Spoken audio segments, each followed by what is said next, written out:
Acontece que o olho do Saara e Atlântida são parecidos. Quando os astronautas viram o olho do Saara de cima, inicialmente suspeitaram de uma cratera de impacto de meteorito, mas os anéis da estrutura correspondem ao layout descrito de Atlântida. E o mais importante é que o Saara nem sempre foi um deserto. Antes era uma região tropical e se transformou há cerca de 11 mil anos. Os pesquisadores encontraram evidências de um rio enorme chamado Tamanrasset, que poderia ter sustentado uma comunidade. Ele fluía em direção à estrutura Richat, alinhando-se com a descrição de Platão. A via marítima transsaariana atravessou o Saara de 50 a 100 milhões de anos atrás. O mar supostamente destruiu Atlântida há cerca de 11.500 anos, provavelmente devido a um rápido aumento no nível do mar causado pelo fim da Idade do Gelo. As imagens do World View da NASA mostram padrões consistentes com essa teoria. Esses anéis concêntricos podem ser a chave para desvendar os segredos da evolução do nosso planeta ao longo de milhões de anos. Eles são moldados pela erosão em camadas de rocha resistentes, criando um padrão assustador de cumes e depressões. O pico central se ergue orgulhosamente a 400 metros de altura. A parte central passou por uma transformação significativa pela erosão, revelando uma estrutura circular com um pico elevado. Ao contrário das crateras de impacto, o olho do Saara exibe equilíbrio e simetria impressionantes. Alguns dizem que é resultado da elevação da rocha, esculpida pelo vento e pela água. Outros acham que se trata de um antigo anticlínio, erodido para revelar sua glória concêntrica. Há ainda a teoria do diápero de sal, que sugere que a flutuabilidade do sal esculpiu essa beleza. Técnicas de datação comprovam que ela se formou entre 541 e 252 milhões de anos atrás.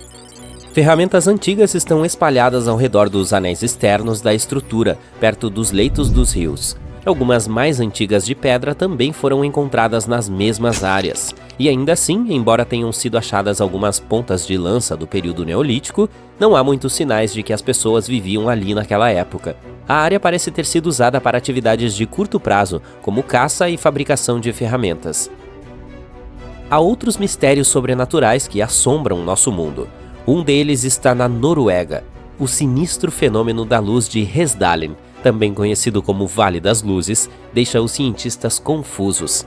Esse vale tem 16 km de largura, é bastante isolado, mas uma caixa azul peculiar fica no alto da encosta, equipada com câmeras que escaneiam o vale. A saga inquietante começou na década de 1980, quando o céu noturno sobre Hesdalen entrou em erupção com bolas de fogo ardentes, um espetáculo recorrente que causa arrepios na espinha daqueles que o testemunharam. Essa não foi uma ocorrência passageira, pelo contrário, tornou-se algo regular. Moradores aterrorizados relataram encontros com esses fenômenos luminosos inexplicáveis, alguns dos quais perto de suas casas. O mal-estar se espalhou como fogo. Em seu auge, havia cerca de 20 avistamentos por semana. O fenômeno apareceu em jornais, revistas e na mídia mundial.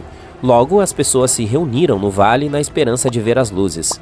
Em 1984, especialistas entraram na briga, munidos de instrumentos sofisticados como magnetômetros, radiômetros e outros ômetros. O que encontraram foi alucinante, luzes que desafiavam qualquer explicação. Algumas se moviam em um ritmo vagaroso, enquanto outras corriam pelos céus a uma velocidade impressionante de 30.000 km por hora. As pessoas tentaram explicá-las como aviões, reflexos distantes, raios de bola, satélites, planetas, meteoros. Mas a velocidade e a forma como elas dançavam descartaram todas essas teorias. Estamos nos aproximando lentamente de outro lugar misterioso. Trata-se do maior lago subglacial entre os 665 conhecidos da Antártica. Ele pode facilmente esconder formas de vida desconhecidas. Fica sob a camada de gelo da Antártica Oriental. Mergulhe cerca de 3,5 km sob o gelo e verá o Lago Vostok, localizado a 490 metros abaixo do nível do mar. Esse lago tem 250 km de comprimento e 50 km de largura em seu ponto mais largo. Com uma profundidade média de quase 420 metros, ele também é o sexto maior do mundo em volume. É como uma cidade subaquática com pilares elevados e bacias profundas. O Lago Secreto foi descoberto em 1993. No entanto, estava esperando para ser encontrado lá embaixo há mais de 2.000 anos, coletando segredos antigos. Em 2012, os cientistas perfuraram o gelo, criando o núcleo mais longo de todos os tempos. Eles atravessaram o gelo por toda a superfície do lago. O ano de 2013 trouxe uma reviravolta inesperada quando as águas tranquilas entraram em erupção durante a extração de um núcleo de gelo, misturando-se com fluidos de perfuração. Em seguida, foi obtida uma amostra de água pura em 2015. Alguns acreditam que pode haver formas de vida até então desconhecidas lá embaixo, já que se trata de uma reserva de água fóssil que ficou intocada por milhões de anos. Isso poderia ser muito parecido com os oceanos cobertos de gelo especulados em luas como Europa e Encelados. Tudo começou com uma teoria no século XIX que sugeria a existência de água doce sob as camadas de gelo da Antártica. Depois, em 1959, sondagens sísmicas indicaram a existência de um lago subglacial, e nos anos 90, dados de satélite confirmaram a existência do Lago Vostok. Ele não é o único. Em 2005 foi encontrada uma ilha no meio dele. Depois, 2 lagos menores se juntaram à festa. Suspeita-se que uma rede secreta de rios subglaciais possa ligar esses lagos. Muito longe da Antártica, na Venezuela, o relâmpago de Catacumbo apresenta um sinistro show de luzes na junção do rio Catacumbo e do lago Maracaibo. Esse fenômeno inquietante ocorre durante cerca de 140 a 150 noites por ano, durante 10 horas, e pode piscar até 280 vezes em uma única hora. A frequência desse show de raios muda de acordo com as estações e de ano para ano. Em 2010, houve uma pausa de janeiro a março, o que causou uma certa preocupação de que pudesse desaparecer para sempre. Então vamos mergulhar nesse show de horrores aquáticos. Você já ouviu falar no The Street? É uma variação de stride, em tradução livre do inglês, caminhar a passos largos, usada em Yorkshire, e se refere a uma seção estreita do rio Wharfe que é tão pequena que você poderia pular sobre ela. Mas não se deixe enganar pelo seu tamanho, pois esse é um dos pontos mais perigosos da região. Até mesmo dar um passo na água pode ter consequências terríveis. O rio Wharfe tem uma correnteza forte, e como o Street é tão estreito, é ainda mais forte nessa área. O intenso fluxo da água erodiu o calcário ao redor do Street, criando espaços ocos muito mais profundos do que o restante do leito do rio. Aqui está o segredo. A correnteza também enfraqueceu as margens do Street por baixo. Portanto, o chão onde você está admirando o fluxo rápido provavelmente é apenas uma saliência frágil sobre águas traiçoeiras. Não há registros de alguém que tenha entrado na água do Street e conseguido sair dela. E a pior parte? Você nem imaginaria que esse riacho de aparência inocente poderia ser tão perigoso. Portanto, meu conselho para você, meu amigo, é que se limite a um corpo de água mais seguro para suas aventuras aquáticas. Se estiver procurando uma viagem de fim de semana na Califórnia, o Lago Horseshoe é o lugar ideal. Ele tem tudo: praia de areia, trilhas para caminhadas e áreas para piquenique. Mas espere, ele esconde alguns segredos. Esse lago tem um lado sombrio, próximo dos 40 hectares de árvores mortas que o cercam. E não são apenas as árvores que foram destruídas por esse lago. Os terremotos que ocorreram em 1989 e 1990 liberaram dióxido de carbono sob o magma quente. O gás se infiltrou no ar, prejudicando toda a vida ao redor do lago. Mesmo agora, o Lago Horseshoe é tão perigoso quanto era há 30 anos. O que o torna tão assustador é que os níveis desse gás tóxico mudam aleatoriamente. Os sinais de alerta que estão afixados em todos os lugares certamente podem dar um toque de filme de terror a uma caminhada divertida na floresta. Em Kauai, no Havaí, há um grupo de cachoeiras deslumbrantes que costumavam ser um destino popular para os turistas. As cataratas de Kipu, como são chamadas, já foram o local ideal para nadar e mergulhar. Para chegar até elas, era preciso fazer uma longa caminhada por um caminho de terra até finalmente chegar a uma vista de tirar o fôlego de uma cachoeira de 6 metros que jorrava em uma piscina cristalina abaixo. Mas desde 2011, essa área está proibida para o público. Por quê, você pergunta? Bom, houve muitos acidentes nas cataratas de Kipu. Obviamente, pular do topo da cachoeira seria um motivo óbvio para isso, mas além disso, houve casos muito mais misteriosos. Testemunhas contam histórias de nadadores que aproveitavam tranquilamente a piscina na parte inferior da cachoeira e foram subitamente arrastados para baixo da superfície. Nenhuma explicação definitiva foi encontrada para esses acidentes. Os habitantes locais acreditam que a culpa é do espírito da água Moa, que não gosta de ser incomodado por turistas barulhentos. Há também a teoria de um poderoso redemoinho no fundo da piscina. De qualquer forma, os livros de guia turístico não mencionam mais as cataratas de Kipu, e a invasão de propriedade é punida severamente. O buraco de Samaesan, localizado no Golfo da Tailândia, é o melhor lugar para mergulhadores que buscam emoção, mas também é o mais perigoso. Com uma queda de 85 metros, é o local de mergulho mais profundo da região. Mas sua profundidade não é o único motivo pelo qual é considerado um local a ser evitado. A área é uma importante zona de navegação para navios petroleiros gigantes. As fortes correntes ao redor do buraco tornam o mergulho ainda mais traiçoeiro. E como se isso não bastasse, o buraco de Samaesan também é o lar de barracudas mortais que podem facilmente atacar mergulhadores desavisados.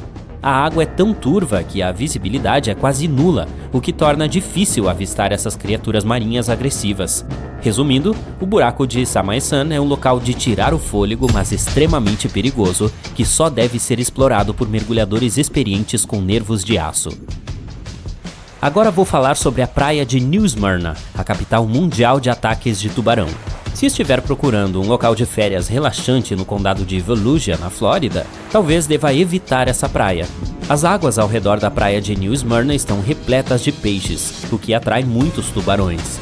De fato, foram registrados tantos ataques de tubarão nessa área que ela ganhou o título de capital mundial dos ataques de tubarão. Até mesmo os cientistas alertaram que, se você for nadar nessa área, é provável que se aproxime de pelo menos uma dessas criaturas. Estamos falando de uma distância de 3 metros e, em muitos casos, você nem perceberia. Para piorar a situação, o tubarão cabeça chata, um dos tipos mais perigosos e agressivos, foi visto nessas águas. Mais uma vez, Kauai aparece em nossa lista. A praia na costa de Napali, chamada Praia de Hanakapiai, pode parecer o paraíso na Terra. Mas não se deixe enganar. Para chegar lá, é preciso caminhar por uma trilha rochosa super íngreme de 3 quilômetros. Não há salva-vidas nessa praia remota, portanto, mesmo que você decida dar um mergulho na água, estará por sua conta. A maior ameaça à sua segurança são as correntes de retorno incrivelmente fortes. Elas estão quase sempre presentes porque não há recifes para proteger a costa. E se alguém for pego por uma, não há lugar seguro para nadar por quilômetros. Imagine uma cidade fantasma. Prédios abandonados cobertos de pichações, restos de carros enferrujados, rachaduras nas estradas. E agora, adicione a isso um manto grosso de fumaça preta vindo de debaixo do solo. E o próprio solo é quente ao tocá-lo. Você está entrando em Centralia, na Pensilvânia. Centralia costumava ser um lugar animado durante os anos 1800 e até a década de 1960. Suas ricas minas de carvão atraíam muitas pessoas para trabalhar e morar lá. Mas em 1962, uma dessas minas acidentalmente pegou fogo e o incêndio começou a se espalhar no subsolo. O carvão é um combustível que queima lentamente, então os cidadãos continuaram a viver tranquilamente por quase mais 2 décadas. Até que o fogo começou a tomar conta da cidade. Um dos piores acidentes foi quando um buraco gigante apareceu do nada no quintal de uma casa em Centralia. Felizmente, ninguém se feriu, mas depois disso, as pessoas começaram a deixar o local. Nos 30 anos seguintes, quase todos se mudaram, embora nem todos. Desde 2020, 5 pessoas ainda vivem lá. Mas fora isso, Centralia é sem dúvida uma cidade fantasma. E prédios abandonados em ruínas e estradas rachadas são apenas uma pequena parte disso. A coisa mais perturbadora sobre esse lugar é a fumaça que sobe do solo através das rachaduras. As chamas no subsolo ainda são furiosas, aquecendo a superfície e destruindo lentamente os restos da cidade. Na verdade, foi isso que inspirou a famosa cidade fictícia de Silent Hill. Estima-se que o incêndio dure mais 250 anos. E a essa altura, não haverá nada além de uma área de terra queimada ali. Se você tem medo de insetos, esse lugar provavelmente será seu pior pesadelo. As cavernas de Gomanton, na Malásia, poderiam ser um dos lugares mais pitorescos do mundo, se não fosse por seus moradores. Primeiro, há morcegos. Mais de 2 milhões desses animais vivem nas vastas extensões das cavernas. Eles se assustam facilmente, mas acho que você não quer isso. Milhões de horrorosos alados voando na sua direção em pânico não devem ser menosprezados. Em segundo lugar, tem baratas lá. E enquanto o número de morcegos é mais ou menos determinado, as baratas que andam pelo chão e nas paredes das cavernas são incontáveis. Há tantas delas que você não conseguirá dar um único passo sem uma dúzia dessas terríveis subindo pelas suas pernas. E, finalmente, se você conseguir não gritar com as baratas e despertar hordas de morcegos, poderá ser recompensado com outros maravilhosos moradores das cavernas. Isso inclui cobras, escorpiões e centopeias venenosas gigantes. Encantador! Ainda assim, as grutas são abertas ao público e muitas pessoas visitam este local. Bem no meio do nada, na imensidão do deserto de Karakum, na Ásia Central, há um grande buraco no chão que queima para sempre. Ele se chama Cratera de Gás de Darvaza e é um poço real, amplo e profundo que está em chamas há mais de meio século. Os habitantes locais o chamam de Porta do Inferno e a vista é realmente assustadora. Não há como extinguir as chamas e os cientistas acreditam que a cratera continuará queimando por séculos a fio. O poço aparentemente apareceu em 1971, quando um grupo de engenheiros explorou a área e pensou ter encontrado uma reserva de petróleo. No entanto, era um bolsão de gás natural, e quando a plataforma de perfuração começou a trabalhar no local, o solo desabou. Os engenheiros temiam que o gás venenoso pudesse colocar em perigo as cidades vizinhas, então acharam melhor incendiá-lo e deixá-lo queimar por algumas semanas. Mas, como podemos ver, o fogo ainda está forte. Desde então, a cratera se tornou uma atração turística popular. Apesar disso, ainda representa algum perigo. Então, esforços estão sendo feitos para finalmente extinguir a Porta do Inferno. Imagine ver uma cobra insanamente venenosa ao lado do seu pé. Aterrorizante o suficiente, hein? Agora, multiplique essa experiência por alguns milhares de vezes. E não importa onde você tente correr, há cobras semelhantes por toda parte. Essa é a Ilha das Cobras. E o nome não poderia descrevê-la melhor. A ilha está localizada não muito longe da costa do Brasil e é o lar de milhares de jararacas ilhoa. Cerca de 11 mil anos atrás, o nível do mar subiu e separou a ilha do continente, e muitas jararacas ficaram presas nela. Suas irmãs do continente também são venenosas, mas não tanto. Essa variedade teve que evoluir para sobreviver, e fizeram muito bem. Como não há muitos animais terrestres para as víboras caçarem, elas se adaptaram à caça de pássaros. Para que seu veneno fosse eficaz, tinha que ser instantâneo. Assim, desenvolveram um veneno que é 5 vezes mais potente do que o da espécie normal. Isso ajudou as cobras a prosperar. E agora existem de 1 a 5 víboras por metro quadrado da ilha. O lugar é considerado tão perigoso que o Brasil proibiu todos os visitantes. Como se alguém realmente quisesse ir para lá. Perdido na floresta à noite, você de repente se depara com uma figura humana. Aliviado, você toca o ombro dela para pedir informações, mas ela é dura como pedra e coberta de musgo. E então você olha para o rosto da pessoa e sua boca se abre horrorizada. Aquilo é tudo menos humano. Meu conselho seria não passear pelo sudeste da Finlândia à noite se você não quiser ter uma experiência chocante. Pois é aqui que um renomado escultor finlandês fez seu misterioso jardim de esculturas em seu próprio quintal. A principal exposição do jardim é composta por 200 figuras humanas em várias poses de yoga. Mas à medida que anda por lá, você pode se deparar com as obras mais sinistras, como uma figura encapuzada com os braços esticados para frente e profundos buracos negros para os olhos. Somando-se à estranheza, há dentes humanos reais na boca de algumas estátuas.